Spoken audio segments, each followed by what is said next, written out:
Salam sejahtera, salam semega unggul, JDT, Johor Darul Takzim. Okey, pada pagi ini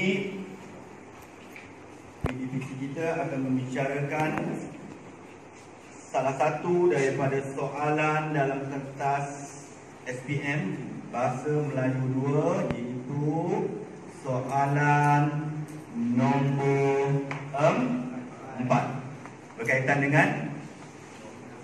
dengan novel. Okey, dalam sukatan SPM ada 2 novel yang perlu awak santuni, perlu dibaca, perlu dihayati dan dipahami keseluruhan ceritanya, iaitu di tingkatan dalam tingkatan 4. Sebelum ini awak dah belajar tentang novel Di Sebalik Dinara, karya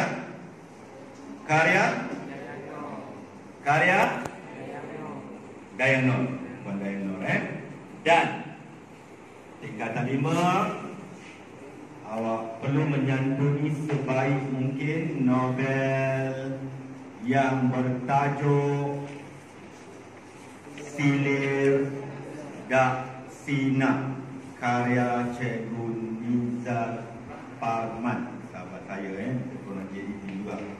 Okey, pada pagi ini kita nak lihat aspek watak perwatakan watak utama dalam novel tingkatan berapa watak dulu. Kita akan tengok dulu novel sekaligus. Kita tengok tingkatan 5 dulu. Okey, tingkatan 5 novel apa kakak? Silir Dak Sina dulu. Okey, kita tengok Silir Dak Sina. Okey, aspek watak perwatakan ini seringkali menimbulkan kemuskilan dari segi teknik menjawabnya. Macam-macam versi. Jadi hari ini kita nak lihat versi yang paling selamat dan yang paling ataupun paling kurang-kurangnya diterima sebagai jawapan yang betul teknikalnya oleh LP. Okey, baik.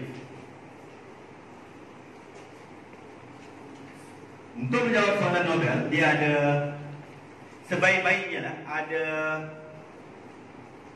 2 bahagian. Satu bahagian pengenalan. Kan?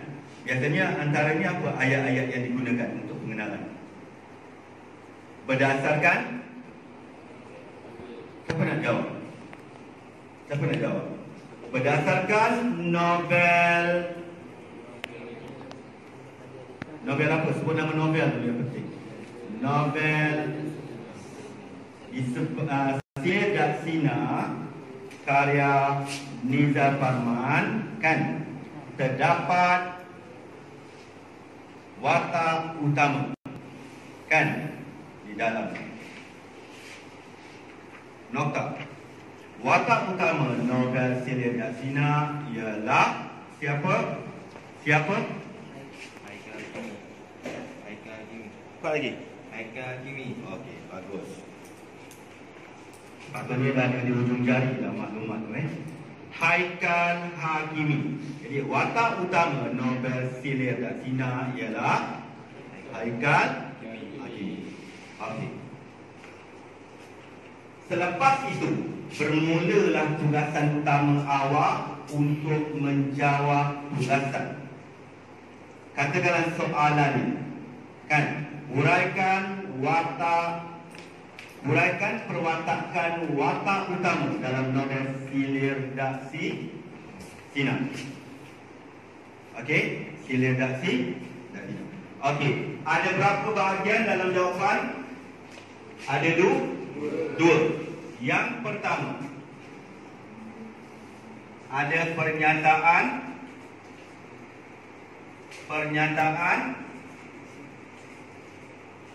isi. Pernyataan isi ini jika tiada dalam jawapan awak ketika menjawab soalan novel, awak akan diberikan 0 markah. Jika tidak ada. Tiba-tiba ada contoh je, ada bukti je. Pernyataan isi yang permulaan tu tak ada. Kan? Berapa markah tadi? Kosong. Walaupun bukti awak lengkap. Ataupun ada pernyataan isi tetapi dari segi teknikal penulisan pernyataan isinya salah. Dia pernyataan isi ni dia ada jawapan dia, kebanyakan soalan-soalan dalam BM2 termasuk dalam Nobel dia ada teknikal jawapan ataupun teknik menjawab dia. Bukan boleh sebarang jawab. Kadang-kadang jawapan betul tetapi tak dapat markah penuh. Jawapan betul tetapi markahnya kosong. Okey, jadi kita pastikan pernyataan isi ini betul.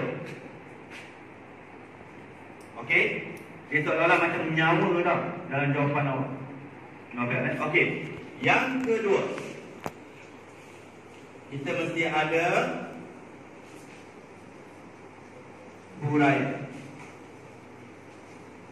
huraian dalam bentuk bukti. Bukti yang mana? Peristiwa yang berkaitan dengan pernyataan isi, berkaitan dengan aspek yang nak dihuraikan. Okey, peristiwa yang di dalamnya ada watak, nama, termasuk nama, dan aksi apa yang dilakukan oleh watak. Boleh faham? Ini dalam mana? Dalam huraian ataupun bukti. Okey? Jadi bila awak jawab nanti, awak tulis contoh dan lepas tulis pernyataan, awak pun akan beri bukti kan. Yang kedua beri apa? Bukti.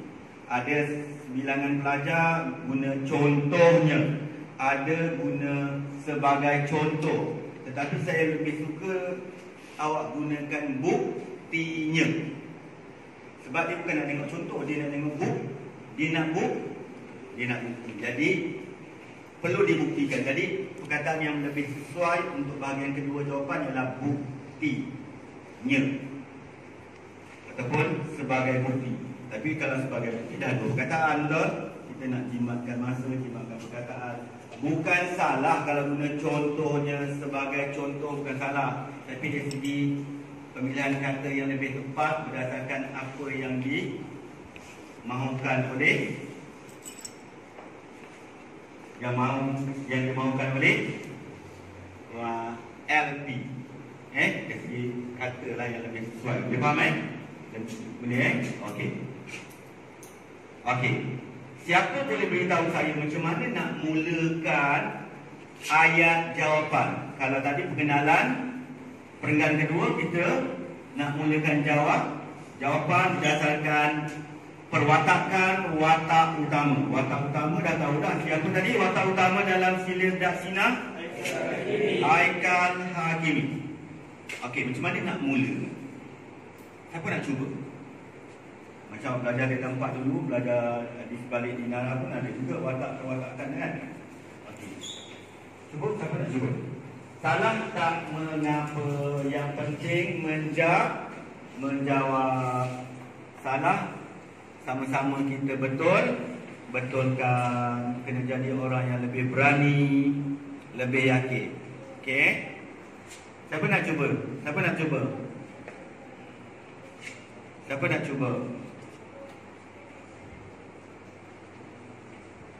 Aziz, cuba Aziz. Okey. Watak perwatakan. Macam mana nak mula jawapan watak perwatakan? Okey, cuba. Antara perwatakan, kuat sikit. Antara perwatakan yang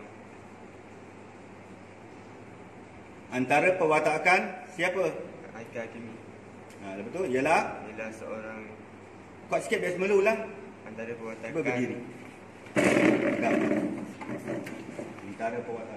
Antara perwatakan Haikal Hakimi ialah seorang yang beramal. Okey, dengar Dengar dia jawab tadi. Okey, saya ulang balik semula. Dia kata antara perwatakan Haikal Hakimi ialah Haikal Hakimi seorang yang dari segi teknikal betul tak jawapan tu? Dia Haziq tadi dia dekat sini. Dengan sini. Tengok pandang ni. Haziq tadi dia mula menjawab pada peringkat ini. Pernyataan ini yang penting. Kalau salah nanti hukum masalah. Saya ulang balik semula ayat Haziq. Dia kata antara perwatakan Haikal Hakimi ialah Haikal Hakimi seorang yang beramah. Okey. Andai katalah markah untuk pernyataan di sini katakan 2. Katalah 2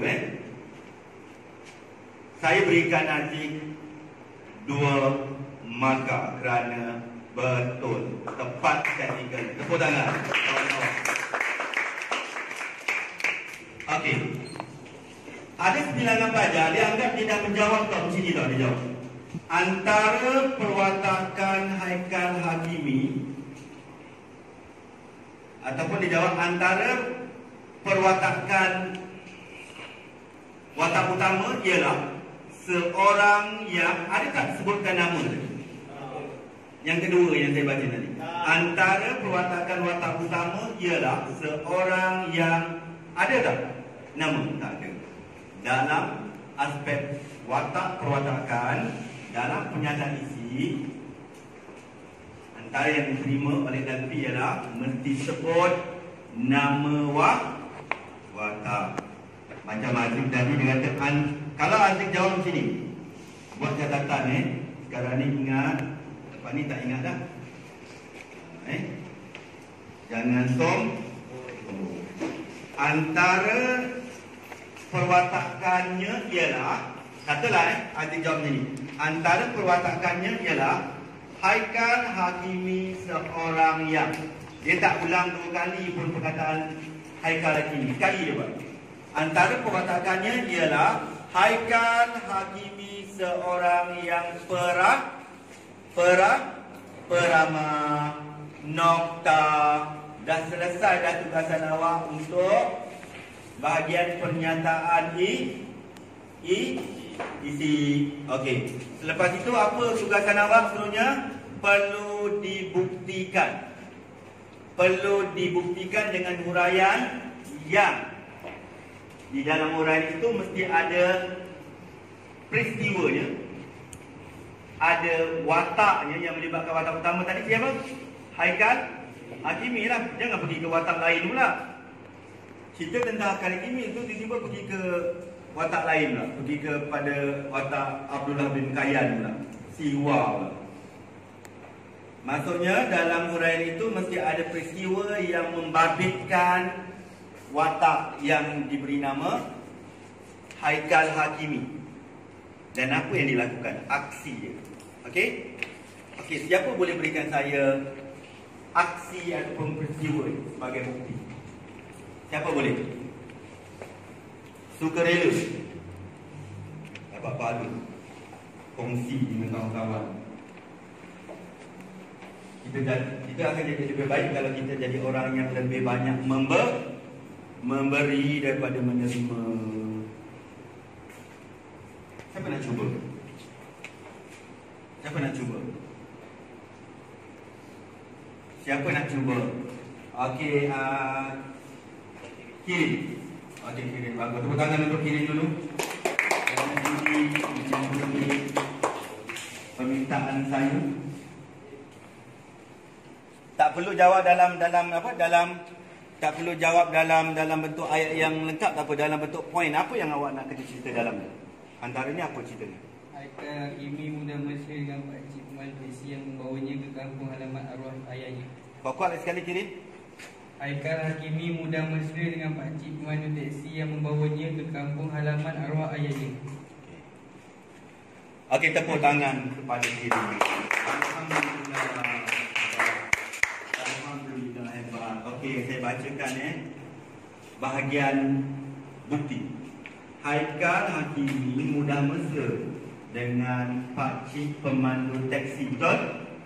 Yang membawanya ke kampung halaman arwah ayahnya, Abdullah bin Kayan. Di mana kampungnya? Di Kampung Seri Purnama, Parit Raja, Batu Pahat, Johor Darul Takzim. Lengkap huraiannya dalam bentuk bukti peristiwa. Boleh faham? Okey. Kalau soalan menghendaki awak jawab dua perwatakan, guna perenggan yang baru, lebih cantik, lebih kemas. Seterusnya, kan, Haikal Hakimi, seorang yang apa pula, yang baik hati dan sebagainya. Boleh? Boleh faham? Boleh faham? Boleh faham Okey, jelas? Jelas? Okey, alhamdulillah. Okey, jadi saya nak tegaskan sekali lagi, untuk menjawab soalan aspek watak perwatakan, watak utama tadi, tak kisahlah watak sampingan pun, jangan diabaikan juga. Yang penting ada dua bahagian jawapan, iaitu satu penyataan isi yang mesti ditulis dengan teknikal yang betul supaya awak mendapat markah penuh. Selepas itu, selesai saja tugasan menulis pernyataan isi, awak perlu menulis buktinya, peristiwa yang membabitkan watak yang awak bincangkan dalam jawapan. Jelas? Jadi kalaulah jawapannya tadi dari pernyataan isi sampai ke bukti, saya ulang balik semula. Sila salin untuk satu perwatakan. Sila salin. Saya baca satu persatu. Pengenalan tak ada masalah kan? Okey. Ini perenggan yang keberapa? Perenggan jawapan ni? Perenggan yang kedua. Okey, dengar. Antara perwatakannya ialah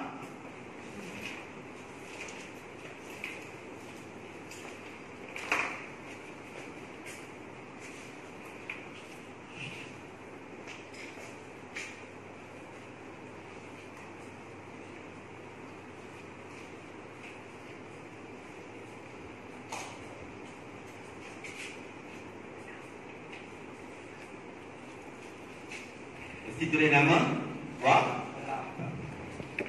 Haikal Hakimi